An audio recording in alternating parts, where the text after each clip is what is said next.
Good morning ninth class. बेटा आज हम अपना जो है इकोनॉमिक्स का फर्स्ट चैप्टर पालमपुर की कहानी करेंगे। पालमपुर की कहानी जो है, पालमपुर गांव जो है बेसिकली एक इमेजिनरी विलेज है। ऐसा एक्चुअल में कोई गांव एग्जिस्ट नहीं करता है, ठीक है। इस गांव के एग्जाम्पल के थ्रू जो है हमें क्या बताने की कोशिश की गई है कि उत्पादन से संबंधित जो भी मूल विचार होते हैं उनसे हमारा परिचय करवाने की कोशिश की गई है। जो पालमपुर विलेज है बेटा, जो यहाँ पर जो है मुख्य क्रिया जो है वो खेती है, किंतु खेती के अतिरिक्त यानी कि कृषि के अतिरिक्त भी यहाँ पर और भी गैर कृषि कार्य किए जाते हैं। तो सबसे पहले आप देखिए इसका इंट्रोडक्शन देखिए, ये यहाँ से इंट्रोडक्शन स्टार्ट होता है कि पालमपुर गांव जो है उसकी लोकेशन क्या है। पालमपुर जो गांव है उसकी लोकेशन में जो है एक बड़ा गांव रायगंज है, और रायगंज जो है पालमपुर से 3 किलोमीटर की दूरी पर है। और प्रत्येक मौसम में यह सड़क गांव को रायगंज और उससे आगे निकटतम छोटे कस्बे शाहपुर से जोड़ती है, ठीक है। तो ये 3 नाम आपको ध्यान देने हैं यहाँ पर। रायगंज जो है, रायगंज एक बड़ा गांव है, ठीक है, और उसके अतिरिक्त जो है ये एक छोटा कस्बा है जिसको शाहपुर कहा गया है, ठीक है। तो ये 3 नाम है इसमें, रायगंज, पालमपुर और शाहपुर। तो पालमपुर के अंदर जो भी उत्पादित किया जाता है वो सब सामान जो है उसको रायगंज में भेज दिया जाता है। इसके अतिरिक्त जो है शाहपुर में भी सामान भेजा जाता है। तो इस सड़क पर जो है गुड़ और अन्य वस्तुओं से लदी हुई बैलगाड़ियां, भैंसा बग्गी से लेकर के अन्य कई तरह के वाहन जैसे मोटरसाइकिल, जीप, ट्रैक्टर और ट्रक तक देखे जा सकते हैं। कहने की बात यह है कि ये जो पालमपुर गांव है इसके आसपास जो है सड़कों का जो पूरा डेवलप किया गया है, सड़कों को पूरी अच्छी तरीके से जो है डेवलप किया गया है। मजबूत सड़कें हैं जिसके माध्यम से उत्पादन का जो भी सामान होता है, उत्पादन का संबंधित, वो सब शहरों से गांवों से जो है शहरों की तरफ भेजा जा सकता है। इसके अतिरिक्त बेटा इस गांव में टोटल जो है 450 परिवार रहते हैं। ये भी आपके एग्जाम में 1 नंबर में क्वेश्चन आ जाता है कि पालमपुर गांव में टोटल कितनी फैमिलीज रहती हैं। तो टोटल जो है इसमें 450 फैमिलीज रहती हैं, 450 फैमिलीज रहती हैं। लेकिन इन 450 फैमिलीज में से जो है उच्च जाति की जो फैमिली है वो 80 हैं। केवल 80 परिवार ऐसे हैं बेटा जिनके पास अपनी भूमि है, ठीक है। इसके अतिरिक्त बाकी की बची हुई जो जनसंख्या है वो या तो खेती करती है तो उन्हीं के खेतों पर करती है, या फिर वो अपना और किसी काम में लगी हुई है। इसके अलावा उनके मकान कैसे बने हुए हैं, जो ये 80 फैमिलीज हैं उनके मकान कैसे बने हुए हैं, उनमें से कुछ के मकान जो है ईंट से बने हुए हैं, बड़े हैं, सीमेंट से बने हुए हैं। और जो अनुसूचित जाति वाले लोग हैं यानी कि शेड्यूल कास्ट जो हैं उनकी संख्या गाँव की कुल जनसंख्या का 1/3 है, और वे लोग जो है गांव में ही एक तरफ एक छोटे से कोने में रहते हैं। उनके घर काफ़ी छोटे छोटे हैं, और कुछ के घर तो उनमें से मिट्टी और घास फूस के भी बने हुए हैं। यानी कि जो शेड्यूल कास्ट जो फैमिलीज हैं उनका लिविंग स्टैंडर्ड काफ़ी कम बताया गया है। इसके बाद बेटा अधिकांश घरों में बिजली है, ठीक है। खेतों में जो है सभी नलकूप बिजली से ही चलते हैं। नलकूप क्या होते हैं? ट्यूबवेल्स होते हैं। तो ट्यूबवेल्स जो हैं वो अधिकांश जो है बिजली से चलते हैं। ये एक अच्छी बात है कि इस गांव में बिजली है। इसके अलावा बेटा इस गांव में और क्या क्या चीज़ें अच्छी हैं? इस गांव के अंदर जो है 2 प्राथमिक स्कूल है। प्राथमिक स्कूल जहाँ पर 5th तक की एजुकेशन होती है, और उसके बाद एक हाई स्कूल है यानी कि वो 12th तक का स्कूल है। इसके बाद गाँव में एक राजकीय प्राथमिक स्वास्थ्य केंद्र। राजकीय प्राथमिक स्वास्थ्य केंद्र का मतलब क्या होता है कि गवर्नमेंट का जो है एक वहाँ पे हेल्थ सेंटर है, प्राइमरी हेल्थ सेंटर है गवर्नमेंट का, और उसके अलावा एक प्राइवेट औषधालय मतलब होता है प्राइवेट, जो जहाँ पर प्राइवेट डॉक्टर का क्लिनिक जो होता है, ठीक है, वो भी है। तो कहने की बात ये है यहाँ पर गांव में क्या है, गांव के अंदर जो है आप इसको पढ़ेंगे तो आपको पता लग जाएगा कि गांव के अंदर जो है सभी प्रकार की जो भी विशेष आवश्यकताएं हैं वो सब गांव के अंदर पर्याप्त मात्रा में है। तो इस तरीके से यह एक काल्पनिक गांव है पालमपुर, जिसमें किसी भी गांव में विभिन्न प्रकार के उत्पादन संबंधी गतिविधियों के बारे में बताएगी कि भारत के जो गांव हैं वहां पर खेती उत्पादन की प्रमुख गतिविधि होती है। ये आप सब बच्चों को पता है कि जो मेन एक्टिविटी होती है वो होती है एग्रीकल्चर। और उसके अलावा जो है एग्रीकल्चर के अलावा भी ये नहीं है कि गांव में जितने भी लोग रहते हैं सभी एग्रीकल्चर करते हैं, नहीं, ऐसा नहीं होता है। एग्रीकल्चर के अलावा भी लोग और भी बहुत सारे काम करते हैं, ठीक है। उनमें जो है कुछ लोग क्या कर सकते हैं, कुछ लोग जो है विनिर्माण के कार्यों में लगे हो सकते हैं। किसी की दुकान हो सकती है, कोई जूस की दुकान, चाय की दुकान में, और कोई प्लम्बर का भी काम कर सकता है। अलग अलग तरीके के काम होते हैं जो कृषि के अलावा किए जाते हैं। तो यहाँ पर जो है हम इस लेसन में हम मुख्य रूप से क्या जानेंगे कि उत्पादन को जो है उत्पादन करने के लिए मुख्य कारक कौन कौन से हैं। तो यहाँ से हमारा चैप्टर जो है फर्स्ट इसका ये देखिए, उत्पादन का संगठन, कि उत्पादन करने के लिए, उत्पादन का अर्थ क्या होता है? सबसे पहले तो बेटा उत्पादन का उद्देश्य क्या होता है कि ऐसी वस्तुएं और सेवाएं उत्पादित करना। उत्पादित करना मतलब बनाना, ठीक है, कि जिनसे हमारी आवश्यकताएं पूरी हो सकती हैं। पहली बात तो यह है कि ऐसी वस्तुएं बनाई जाती हैं और ऐसी सेवाएं जो है प्रदान की जाती हैं जिनकी हमें आवश्यकता है, ठीक है। अगर हमें आवश्यकता है तो उन्हीं वस्तुओं का उत्पादन किया जाता है। और फिर उसके बाद है उत्पादन के मुख्य कारक कौन कौन से हैं। जैसे यहाँ पर देखो ले रखा है कि उत्पादन के कारक, तो उत्पादन के मुख्य कारक कौन कौन से हैं? उत्पादन के मुख्य कारक जो हैं भूमि, श्रम और पूंजी, 3 है। ये देखिए यहाँ पर लिखा है उत्पादन जो है भूमि, श्रम और पूंजी को संयोजित करके संगठित होता है, जिन्हें उत्पादन के कारक कहा जाता है, ठीक है।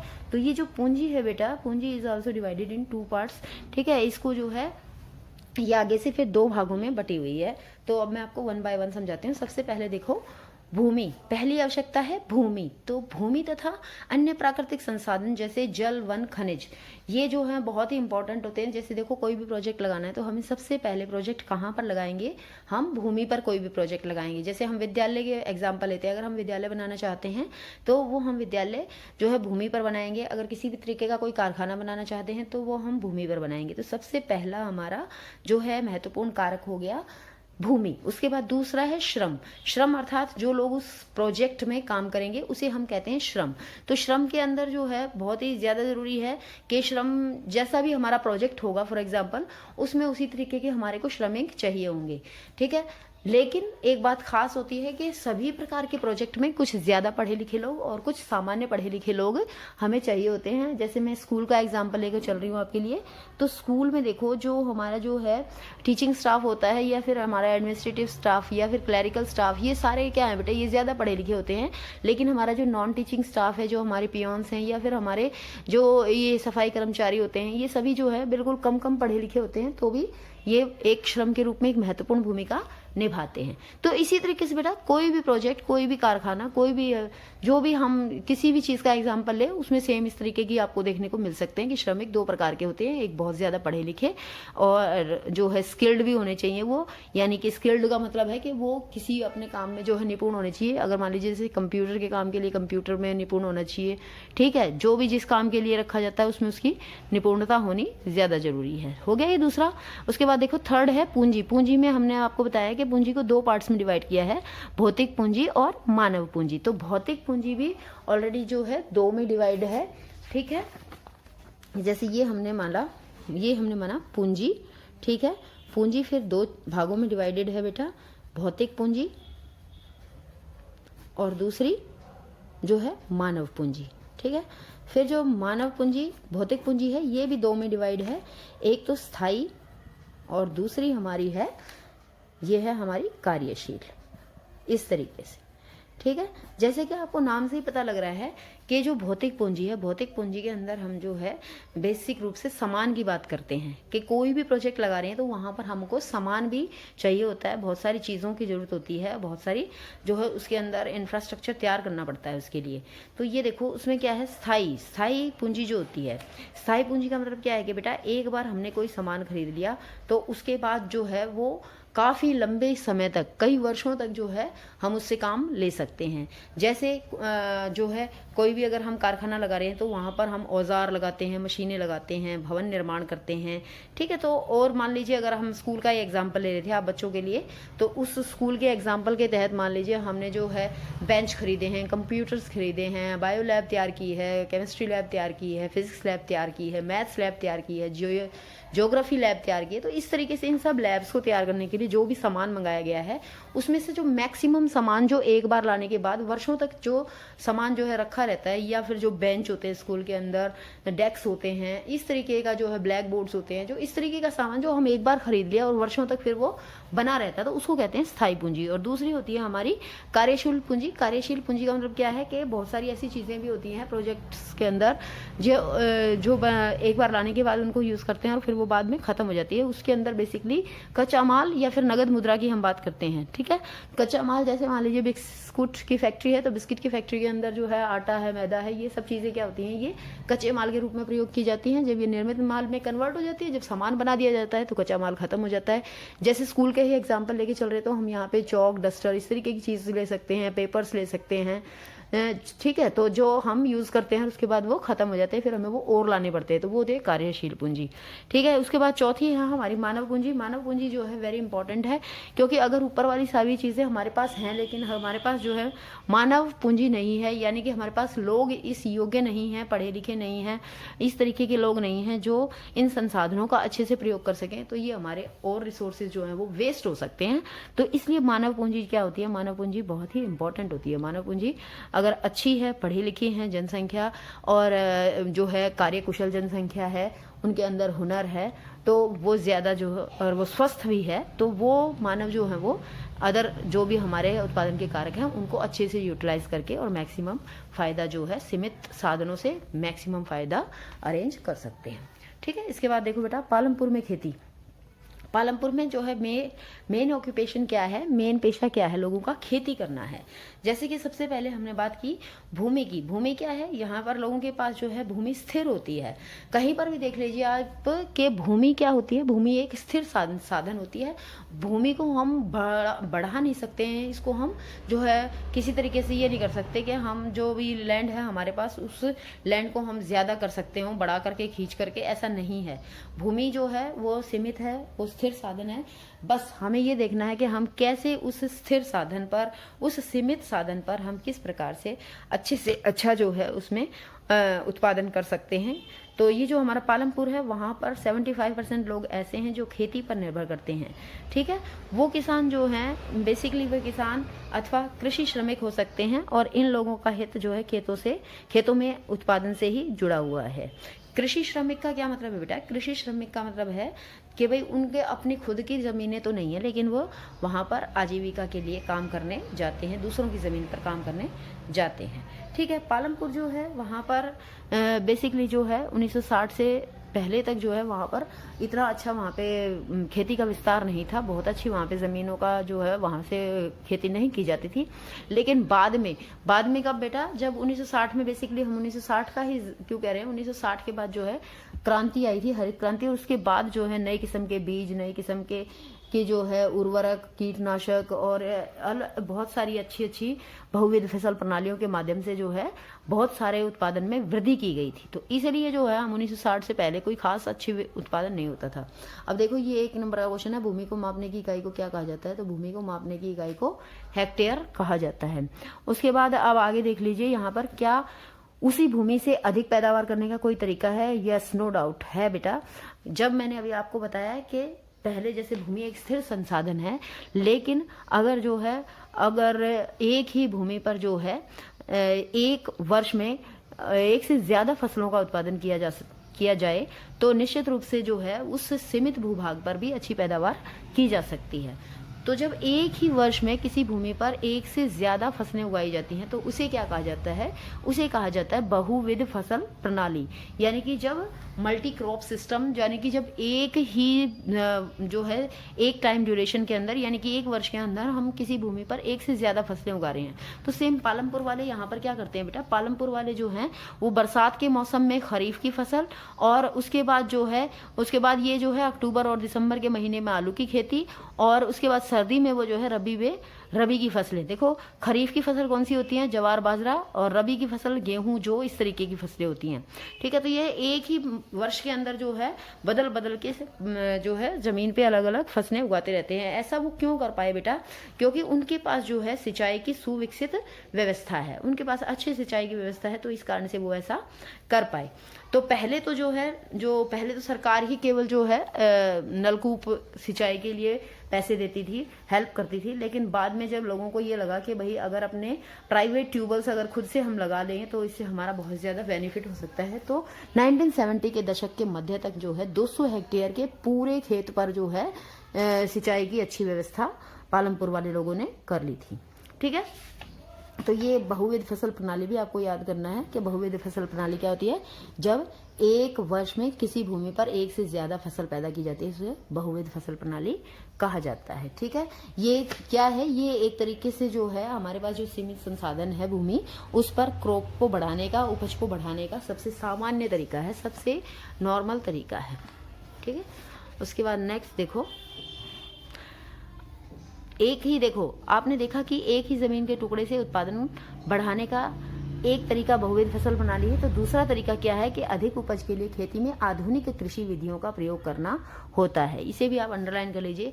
ये क्वेश्चन है आपका कि एक ही जमीन पर जो है ज्यादा अच्छी खेती किस तरीके से की जा सकती है। एक तो बहुविध फसल प्रणाली हो गया और दूसरा आधुनिक कृषि विधियों का उपयोग करके हम जो है अधिकतम फसल अपना सकते हैं। तो देखो ये एक डायग्राम भी बना रखा है बेटे कि किस तरीके से जो है आधुनिक कृषि के कौन कौन से तरीके हैं। आधुनिक कृषि का तरीका देखो, सबसे पहले तो जो खेत जोतते हैं उनका आकार थोड़ा बड़ा होना चाहिए। अगर छोटे छोटे खेत होंगे तो वहां पर जो है आधुनिक कृषि विधियां नहीं अपनाई जा सकती हैं। ठीक है, तो किसानों के जो है खेत बड़े बड़े होने चाहिए इस तरीके से। उसके बाद देखो आगे क्या कहते हैं, यहाँ पर क्या कर सकते हैं, अधिक उपज वाले बीज यानी कि HYV हाईली यील्ड वैरायटी जो है बीज उसकी यूज कर सकते हैं। उसके बाद उर्वरक डालनी चाहिए।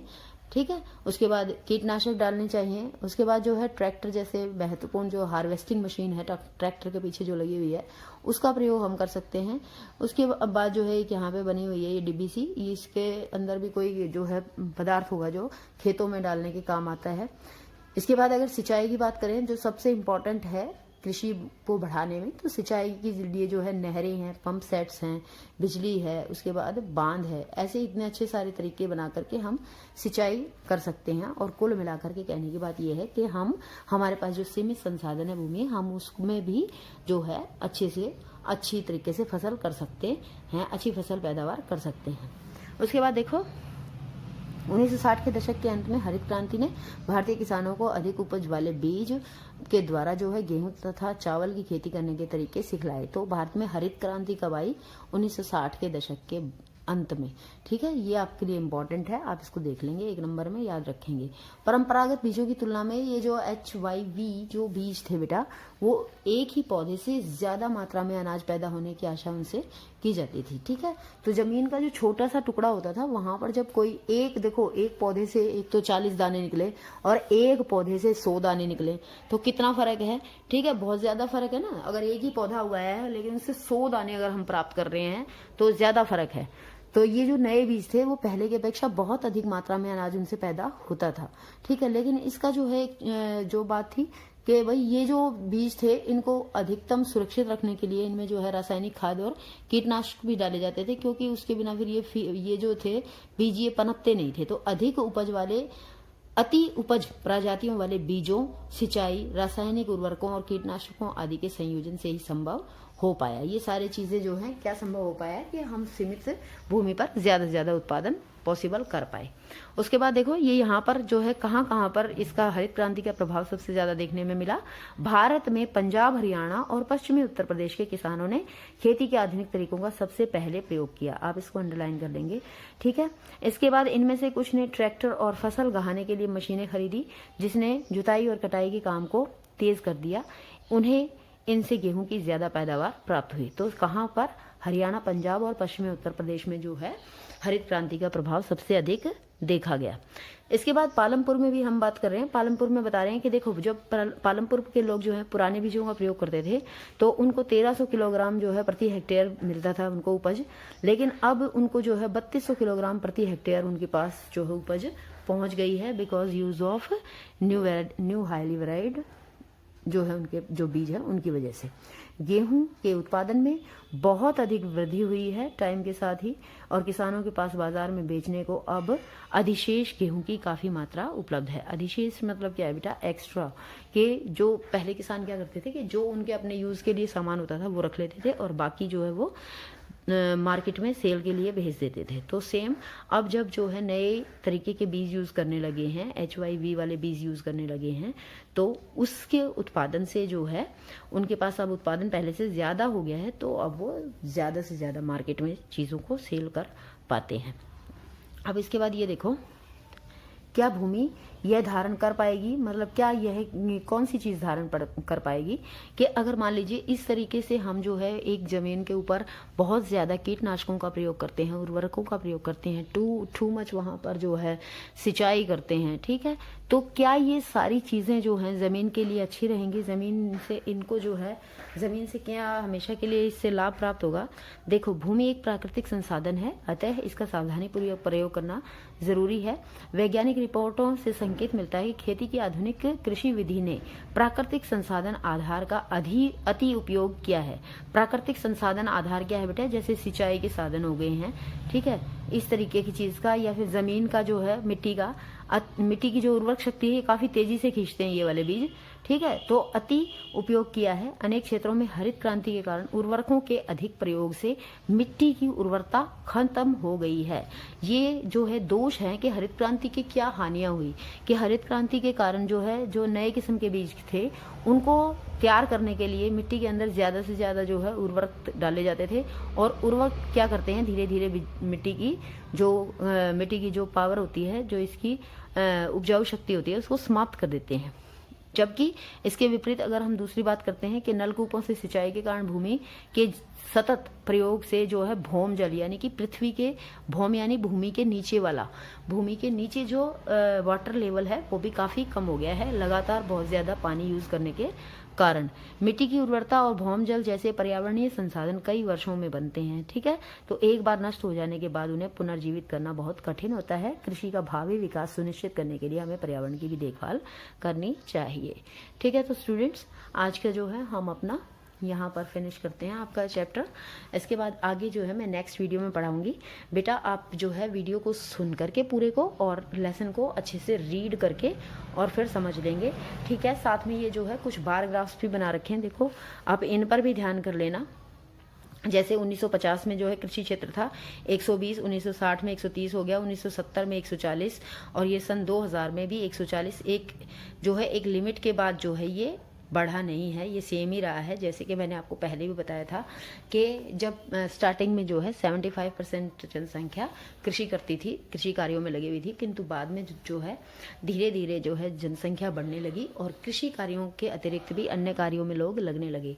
और वर्तमान समय में अगर हम देखें तो केवल 55% लोग ही ऐसे हैं जो कृषि कार्यों में लगे हुए हैं, ठीक है। तो इस तरीके से जो है एक लिमिट के बाद जो है कृषि क्षेत्र हम नहीं बढ़ा पाए हैं, क्योंकि जनसंख्या काफ़ी बढ़ गई है। तो बढ़ी हुई जनसंख्या जो है वो और चीज़ों में अपना जो है इन्वॉल्वमेंट करने लग जाती है, तो कृषि क्षेत्र कहीं ना कहीं जो है वो सीमित रह जाता है, ठीक है।